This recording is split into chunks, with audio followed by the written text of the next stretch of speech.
His mouth was forced open, and without any anesthesia, a front tooth was brutally drilled out. The director of the sanitarium said coldly, "That's your punishment for trespassing into the forbidden area." But Dane hadn't just wandered in. He had actually seen a terrible secret. He had sneaked into a truck transporting patients down the mountain, planning to reach the police station and report everything. Panicked, he told the sheriff that the director was performing human experiments, and that even his boss was one of the victims. The sheriff stayed unnervingly calm and said he'd call for help, only to bring in the director himself. The director, smiling gently, said, "Son, you're hallucinating again. Your boss is right here." Dane froze when he saw his supposedly missing superior standing there alive and well. For the first time, he began to doubt his own sanity, but not for long. Soon after, he noticed the toilet lever wouldn't stop moving. Nervously, he lifted the tank lid and nearly screamed. The water was teeming with writhing eels, so many that they were almost overflowing, but in the blink of an eye, they vanished. Even after dismantling the whole toilet, there wasn't a single eel left. He tried to accept treatment, growing increasingly numb and obedient, even writing a letter to his company saying he had decided to stay here forever. But as he wrote, he suddenly remembered. His boss had sent an almost identical letter before disappearing. He realized then that everyone only got sick after coming to this sanitarium. Snapping back to his senses, Dane tore off the cast on his leg. It had all been a lie. Furious, he rushed to a basement entrance he had long suspected, since corpses were secretly transported there every night. Inside, he discovered a horrifying laboratory. Jars of eels, diagrams of experiments,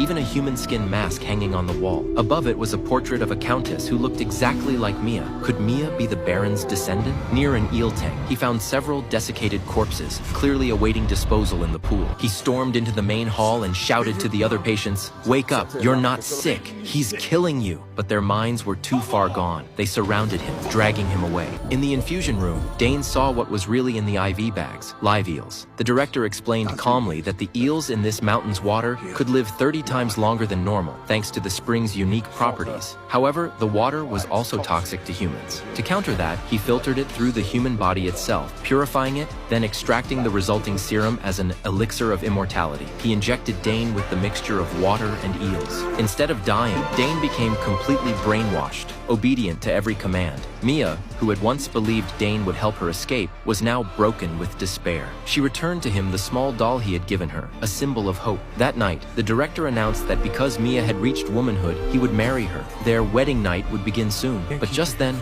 Dane appeared again. The doll had triggered fragments of his memory, restoring his will. While searching for answers, he found an old book about the Baron and learned that the man had indeed had a daughter. Could it be that both had survived the fire centuries ago, sustained by the longevity serum? He found an old photo of the sanitarium's founders, a bandaged man and a young girl. It was undeniable. Mia was the director's daughter, and